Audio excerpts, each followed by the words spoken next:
Hi everyone, my name is Carl Redmond Jr. and today I'm making another video entitled Carl vs. Illuminati, video number 11. Today I want to talk real briefly about the greatest power of the Illuminati and the secret society. Okay, their greatest power, okay? Now, I consider their greatest power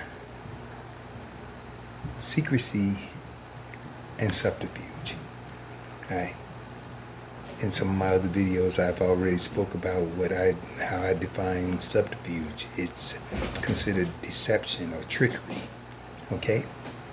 And secrecy, I think it goes without saying what that is, to hide the truth. Okay? So let me begin. Alright. I think this is the right time to make this video because I've been following Black Lives Matter on the media and everything, and this grand jury hearing that they had. Okay, the protesters and the movement main objective has been to get the police who caused her death charged with murder. Okay, that's all they're trying to do is just get them charged so that the legal process can start, the truth-seeking process, so that they can hear all the details and determine whether they're guilty or not. But this beautiful black woman is dead, and the family and the nation and black people, I think all people really, are interested in getting, resolving this matter like it's supposed to go. Okay, now, to my understanding, right, the Attorney General, okay, took the case before the grand jury for the grand jury hearing, indictment hearing, which is also referred to as a secret indictment hearing. And now now the nation knows why they call it a secret indictment hearing, because this is an opportunity for the prosecutor. I don't care if it's the state's attorney, DA, attorney general, U.S. attorney general. It's a secret hearing, and whoever is bringing the charges can have an opportunity to pull a trick. And they did this, and they did this in this case, right? Instead of presenting the grand jury with a murder charge for their approval or for their disapproval, but it's supposed to be the grand jury's decision, they didn't even bring it to them. And we know this because of the two jurors who subsequently spoke about it, admitted that they never had the opportunity to rule on a murder charge. Okay, so what happened? The Attorney General used secrecy and subterfuge, trickery. He tricked everyone into thinking that he had presented all the evidence and a request for a murder charge or a murder indictment, when all along he left it out. He wanted to protect the cops in the door, ended right then, and deny the people the right to have the case presented, to the prosecution or to a jury, or a jury of their peers, his peers or their peers. Okay, all right. But the bottom line was, the Attorney General, who's supposed to be representing the people, he was the one supposed to be representing Breonna Taylor. Okay, that's his job. Okay, believe it or not, these people in the legal field, they have a code of conduct where they supposed to follow. They had rules that govern their actions, and he consciously did this, right? And the only reason why he would risk his career and all that stuff is because he already got approval by somebody above the criminal justice system. See? And this is how you know he got approval from them. Is anybody trying to prosecute him? No. No. See, people who are members or who are involved or working with or on behalf of a secret society, right? They don't have to worry about getting in trouble, even when they get caught for doing wrong. As long as you're doing it for the secret society, we'll reward you. Not only will you not get in trouble, we'll protect you, and we'll reward you. Okay. Now, so that's a current and situation where I see the use of secrecy and deception right there. Okay, rather than battle against all these protesters and all this stuff and all this conflict, they use secrecy and deception by one person to overcome all those numbers, all those protesters, all those civil rights leaders, everybody, right?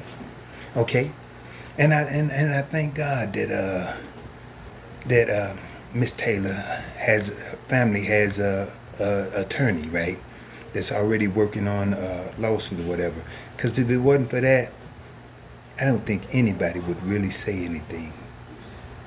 Because even though I talk about it, see, I don't have a problem with using terms like secret society and Illuminati, right? Okay, because I'm conscious of it for one thing, right? And two, once I understand something, ain't nobody finna disprove it, okay? Because I be right, right? So there's something wrong here, right?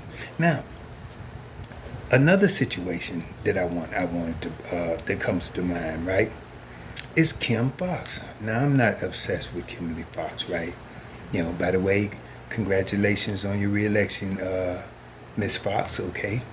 I like to see people succeed. All people. I love to see people get what they want, right? Okay?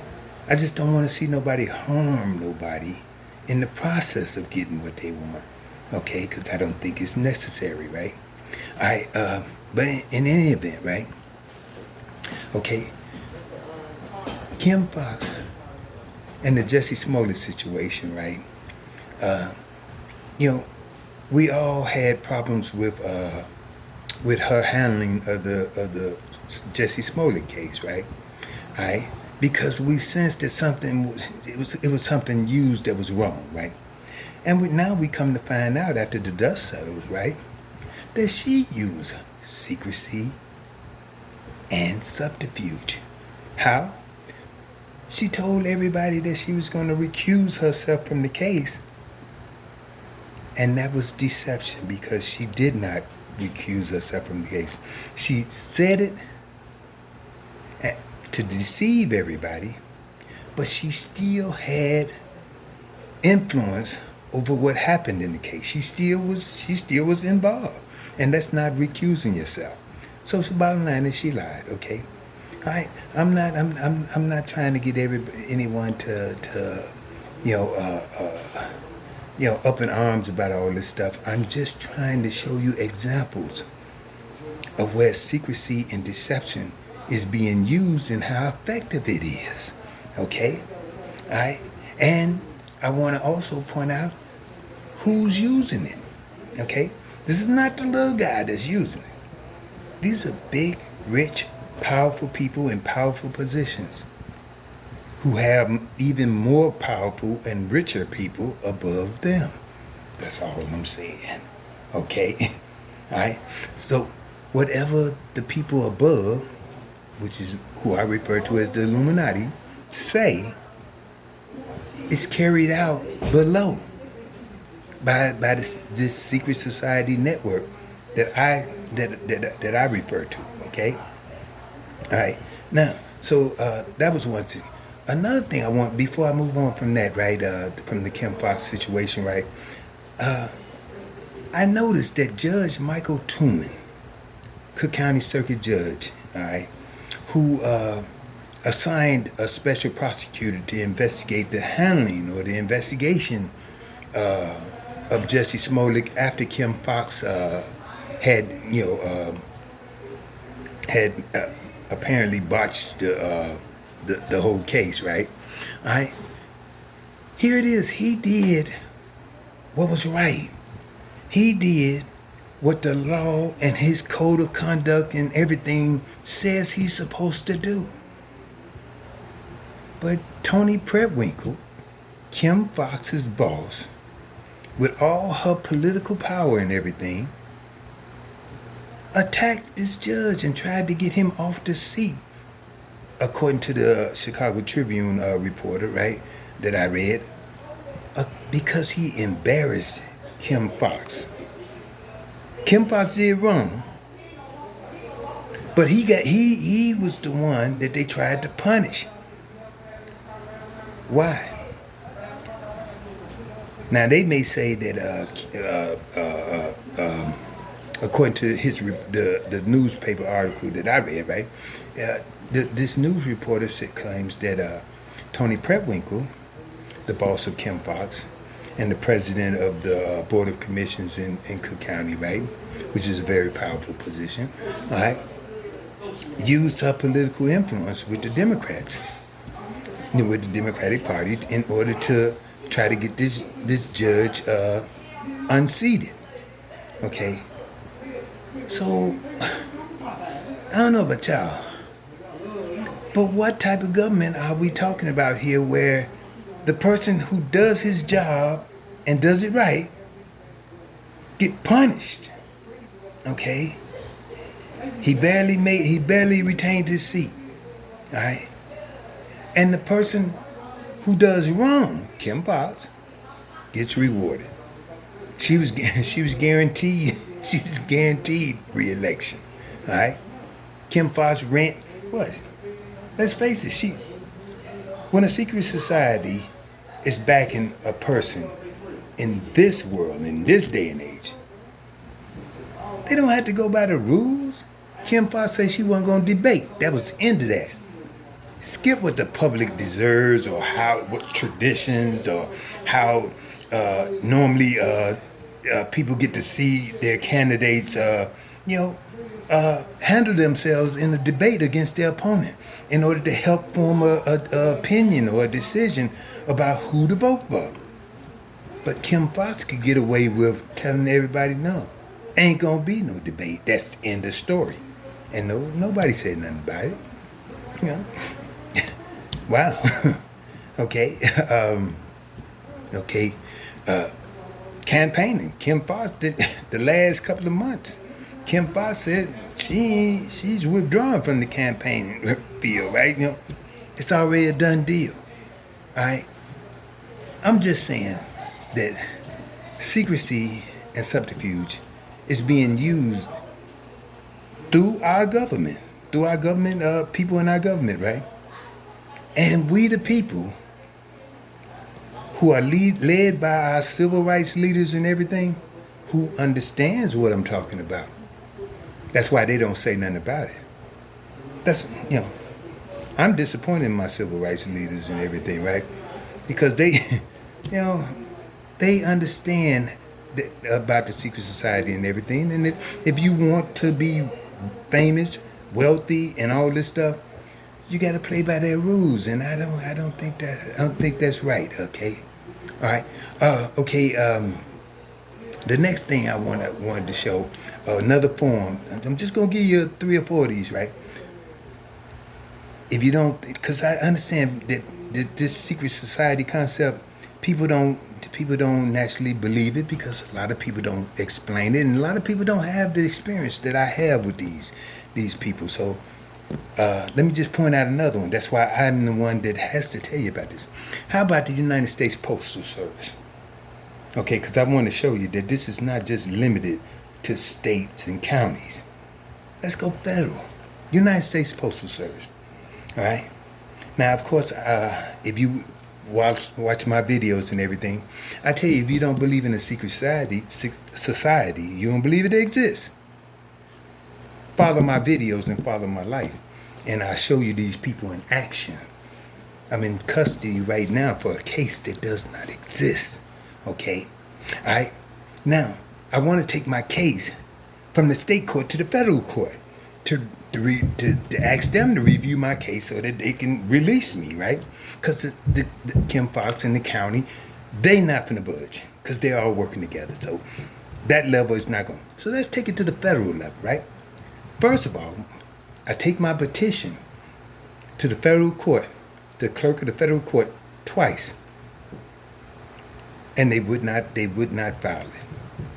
Oh, they wouldn't come out and say they won't file it, but if you standing there for almost 2 hours and they still ain't filed it, they not trying to file it. Okay? Now, so I tried another way, the U.S. Postal Service, right? And I sent it by certified mail and overnight delivery. That's right. I want to put my theory to the test, right? Okay? To show you that they have influence in every area of government, right? So, overnight delivery.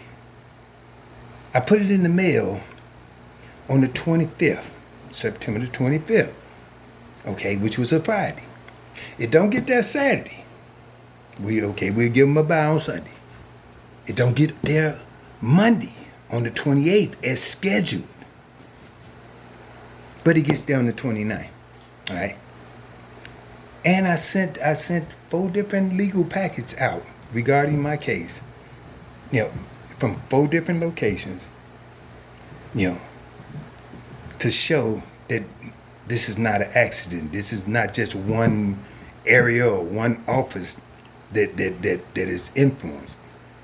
These people, when they come after something, they start at the top and work their way down, so that the person below who has to do something wrong, not worried, because the person above them has got their back already. Okay, because at the end, who's at the top? Again, you run into the Illuminati and the secret society, who says, okay, you can use secrecy and deception. That's another form of secrecy and deception. I paid for overnight delivery, and I ain't got it. 4 different times. Okay? Certified mail. I get the certified receipt back. Nobody signs it. The post office brings it back. All 4 of them. Back. I think one of them got signed, and that's one that got delivered to me last after I had made a video complaining about it. Okay? See, that's the thing. That's the only way you defeat this stuff. You got to put the spotlight on these people about this stuff. So now, okay, you see that this can happen in that's not the only incident I've had with legal mail and the United Postal Service, right? Before, I know they do it when I'm in jail and in prison, right? See, because the thing is, right, I'm not supposed to be that intelligent. I'm not supposed to know these legal maneuvers and these different remedies to file and whatnot, right? Okay? Like, for instance, I'm representing myself on a case from 2017. A simple possession, all right? And I still haven't been sentenced, all right? Last September the 28th, I went to court, ready for sentencing. And Kim Fox staff says, no, Judge, he has these videos on social media, and we want you to do something to him, Judge, about his mental health. And Judge, like, what do you mean? And of course I had to object, but what do my videos have to do with you sentencing me for a crime that you've already convicted me of over a year ago? What's wrong? But they wanted to wait until after the election. Okay, we got the election out the way, right? But now the case is filed in the federal court. So now, that's why I wish Kim Fox well, because now I'm in the federal court. All eyes on the federal judges. We see the clerk of the court already had a problem with filing my documents. So let's see what the federal judges do. All right. Okay. So I go to court on this Thursday, November the 12th. And like I said, the state claimed that Kim Foxx wanted to look over all my postings on the internet or whatever. So I recommend, if you haven't seen my videos or whatever, look at them now, because apparently these videos are bothering Kim Foxx and the people behind her, okay? We'll just say it that way, all right? Okay? So, now, and for you, another reason why you might want to keep, download my videos, record them or whatever before they get snatched off of the internet or whatever, it's because it's got to be something, because I guarantee you, if you type in, you go to YouTube and type in Illuminati or Secret Society, and you look through all their videos, you won't see mine. Why? Because this is not entertainment. I'm giving you real life information, whatever. And you can ask me, I'm right here. This is not historical stuff or nothing like that. Ask me any question about it. I'm here to talk about it. Okay? So that's one thing I wanted to say, right? Of course, I'm not finna beat you people down talking about my case. All I know is that I'm gonna just say this, right? It's in the United States District Court, Northern District of Illinois now. Okay, I got a habeas corpus petition filed there, and now it's been over 30 days. It's been 30 days, and I noticed one thing. The federal court, the judges, have not ordered Kim Foxx to file a response to my petition. All right? That's the first line of defense. They don't want to say nothing, because I want them to say something. I want Kim Foxx to file a response to my petition. All right? But they're going to try to stall those, do something like that or whatever. That's my point, right? I want to see, do the secret society control the federal court? End of story, right? The federal court can order me released on bond.